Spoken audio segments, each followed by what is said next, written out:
Greetings, I'm Solidus-Skully, and welcome back to Kingdom Hearts Birth by Sleep. Yes indeedy, it's time for final part shenanigans abound, so let's go down this very lengthy corridor and assemble ourselves at the Keyblade Graveyard. Well, we're kind of already there, but I can't remember what this area is called. Question mark. This means only one thing. The Riddler's here.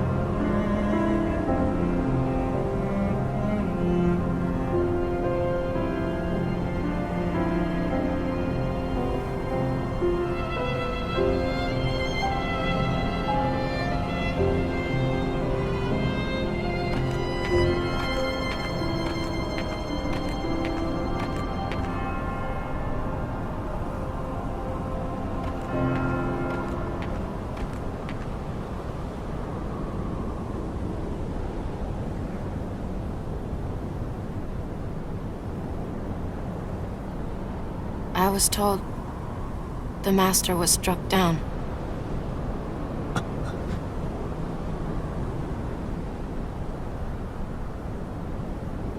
Yes, that's right. I was stupid and helped Xehanort do it. The master. He tried to hurt Ven. I only fought because I wanted to protect him. But I was tricked. Xehanort set the whole thing up. Also, he could awaken the darkness inside me. You were right, Aqua. And so was the Master. I did need to be watched. I went astray. But no more.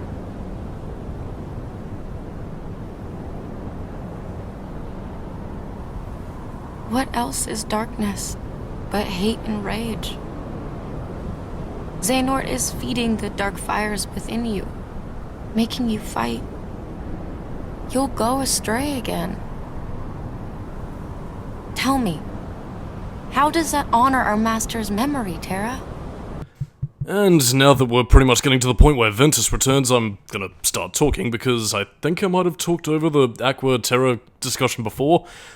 I'm not really too sure, but there is also one thing I also want to highlight in regards to the conversation around here. Primarily the fact that this feels like the sort of conversation that the characters should have been having right around the point when, you know, they had the whole Fallout reactor conversation after the Trinity Armor boss fight. Again, you know, the whole, "You're awful, Aqua, I'm Terra, I'm angry, I hate you, don't say I fell to darkness," whatever. Again, they're approaching these conversations in a very sort of friendly, somber kind of way, which again does make sense given all that they've been through thus far. Again, Terra being regretful of what he's done and, you know, Aqua worried about Terra going astray again. Thing of it is, though, this is the conversation that I feel should have happened right back at the reactor. I don't know.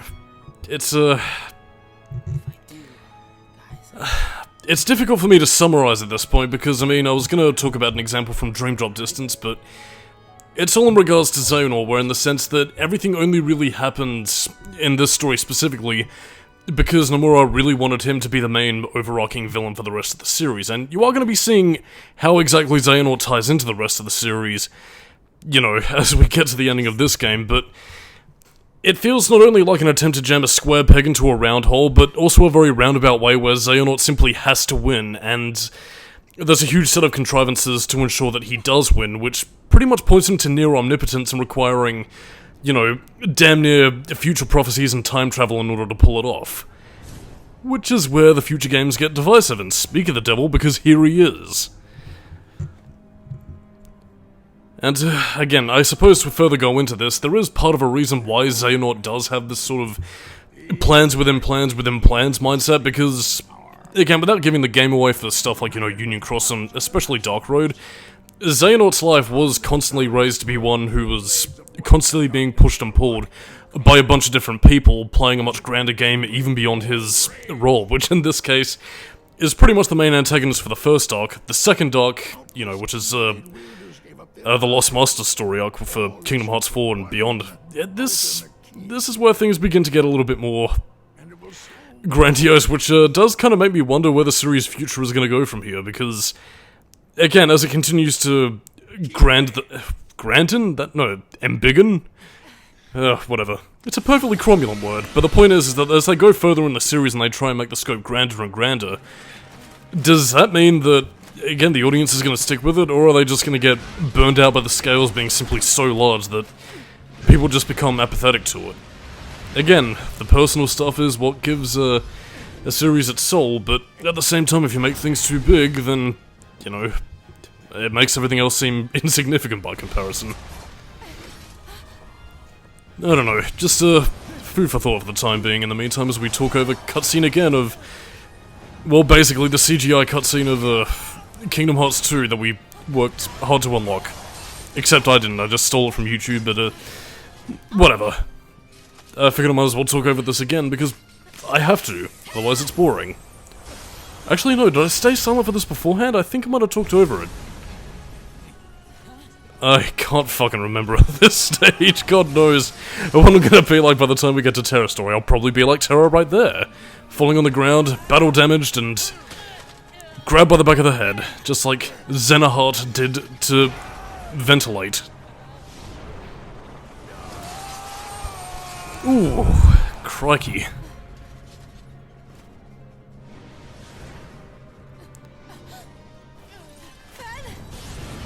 Yeah, I've really got nothing more to say about this at this point. Though I will say I do quite like the theme that's playing through here. You'll be hearing it a little bit more in Terra Story, but yeah.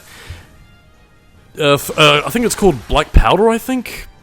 I can't quite remember the soundtrack name. It's pretty much, kind of the one that well, okay, it's not technically Terra's theme, because that's Rage Awakened, but, I don't know, this is a theme that does play fairly frequently whenever Terra does heroic things, so I'm gonna call it Terra's hero theme. And it is fucking beautiful, actually. I think, the one responsible for composing this one specifically was, Tsuyoshi Sekito. Because, I mean, again, along with, you know, Yoko Shimomura taking more of a head soundtrack role on this stage, there were also additional members of staff of Square Enix who, you know, did compose some music here and there to, you know, fill How in the about gaps. you leave the popsicle with me, so you can go have your little fight with Terra. You can't be too happy about him deep sixing your master. Who are you?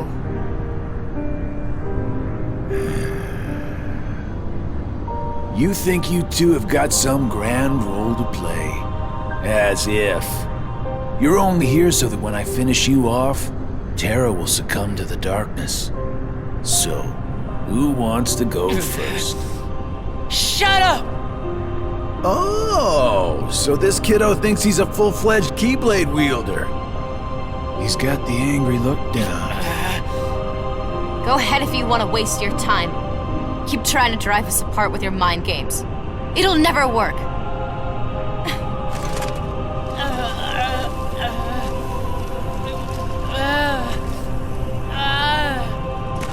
Terra will prove to you he's stronger!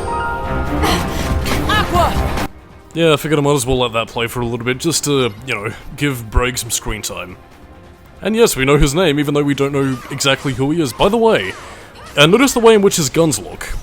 You know, kind of similar to the design of Ansem's castle in Radiant Garden. Bit of food for thought, especially considering that it also resembles, what Zigbar's weapon would eventually become by the time he becomes a nobody. Rather interesting. But anyway, this is a bit of a prelude as to what's to come. You will be fighting Braig again, as Terra during his story, but yeah, he's not quite as difficult as what Xigbar would be in Kingdom Hearts 2. I guess the physical beings of, you know, characters like Braig don't quite have the same level of abilities that they would have had access to as a nobody, although then again that could also be sort of written down as Xemnas giving them power boosts, but I don't know, that's neither here nor there in this case. Taste the rainbow, motherfucker. But anyway, like, I mean, he is pretty quick on his feet, and again, if you make good use of blocking and dodging out of the way, you can fairly well dodge things, and especially with Aqua's barrier, it does make it very essential for her to, you know, dodge out of the way of Zigbar's shots. I don't think you quite get stuff like, you know, reaction commands to help you out in this case, like, you know, when you reflect the bullets back at him as Sora, but I don't know. It is still a pretty decent fight, and it also reuses that theme from Kingdom Hearts 1 for the secret movie. It's excellent. Another side, another story. I keep forgetting. And yes, I'm still talking over this because fuck it, why not? But you know what? That just means I made the right choice. Oh, yes. Well, he wanted me to buy time. Anyway, there's more to Xigbar than meets the eye. Namely because he doesn't have one of those eyes anymore. Want to find out what happened to it? Well, I guess we'll just have to find out in Terra's story. The final story. One that no doubt Sir Isaac Fortescue has been looking forward to, and will jump for joy, presumably, when he finally sees it. Anyway, now we're going to... Oh!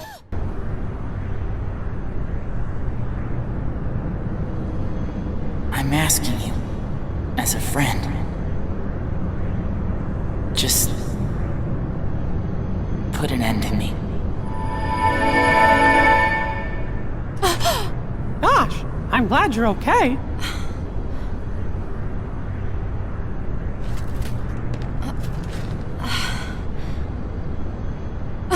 Ven!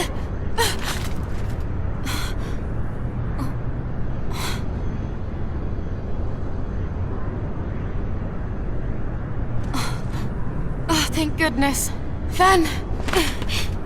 You're safe! Ven? Oh!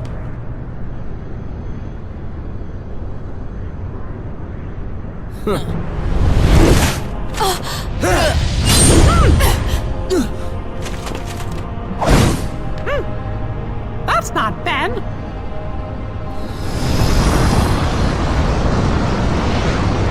Correct. I am not Ventus. His heart has become a part of mine now. This Keyblade will Also pronounced Keyblade. one that leads to all worlds. Then, Keyblade-bearing warriors will flock here from each and every one of them to battle for the light within Kingdom Hearts. And just like the legend says, the Keyblade War will begin! Shut up! I'm sick of your nonsense! Give Ven his heart back!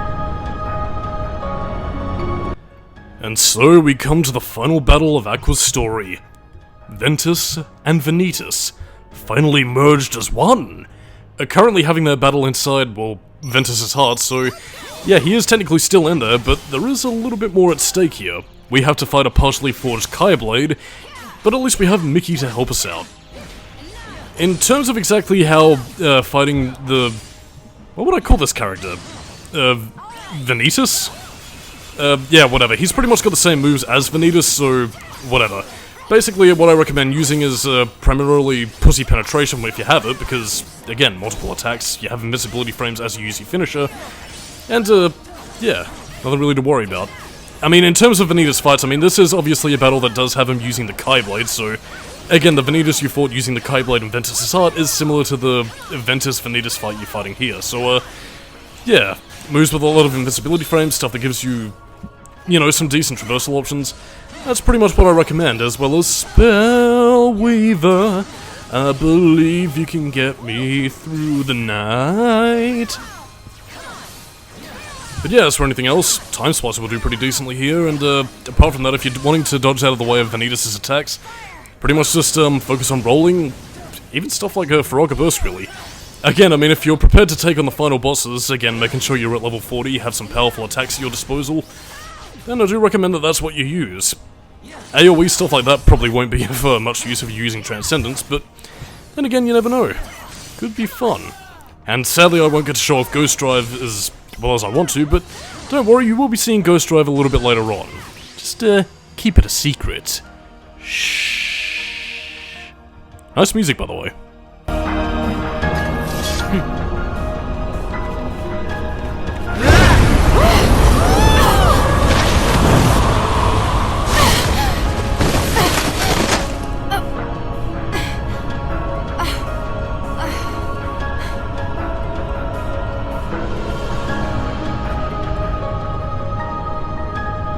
What's wrong? Giving up already?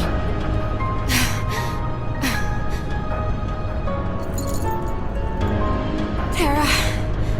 Ven. Lend me strength.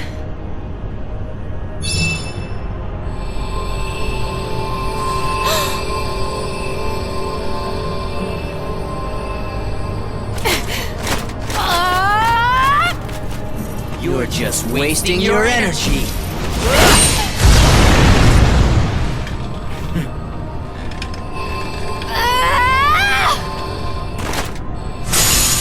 What?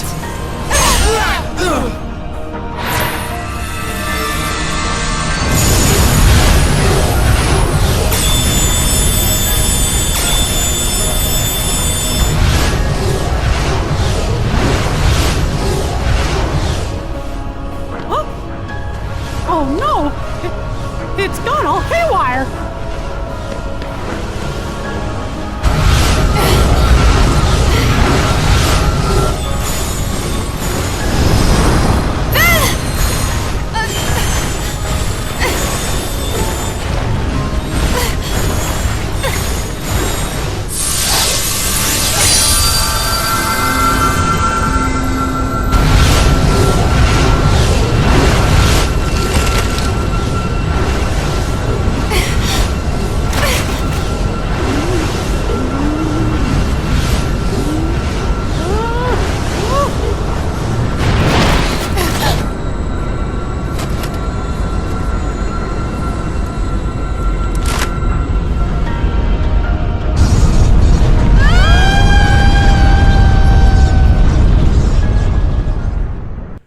Well then, that's a bit of a spicy meatball. Have they survived? Are they alive? Oh, we are alive. Oh, Echo's waking up. Shh, go back to sleep, go back to sleep, go back to sleep. Where am I?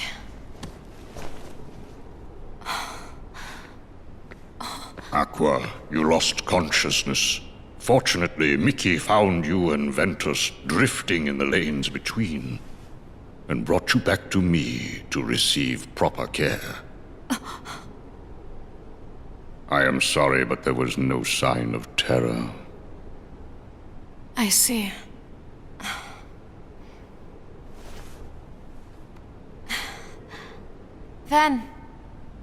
Ventus! The boy's heart is sleeping. When will he wake? I could not say. It is almost as though his heart has left. Should it return, he may very well wake.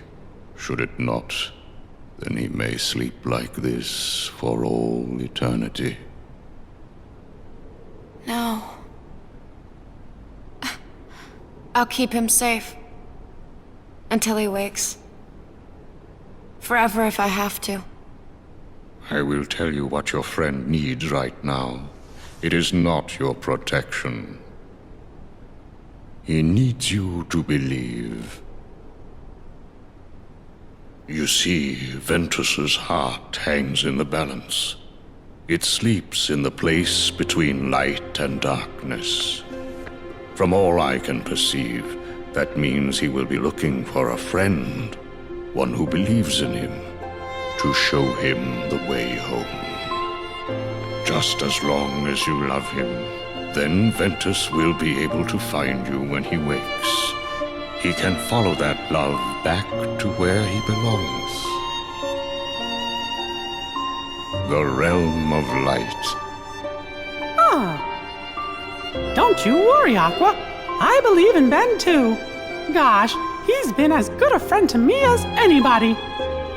And if both you and me believe in him with all our hearts, then he'll have 2 lights to follow instead of 1. 3 lights.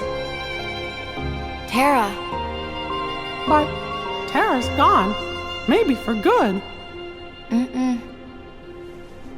I think I know how to find him. That's pretty much the end of Aqua's story, but again, before we sign off, yeah, due to executive meddling, there was actually an end to Aqua's story that was separated into a final episode all on its own, so yeah, we're not going to be commenting on Aqua's story completely at this stage. At this point, we're pretty much just going to move on to Terra's story, then the final story, and maybe a little something extra for your troubles. Because goddamn, I love to punish myself with a Kingdom Hearts game I don't really like very much. But anyway, I'm Solidus-Skully, keep it new metal, and next time, Terra's story, baby.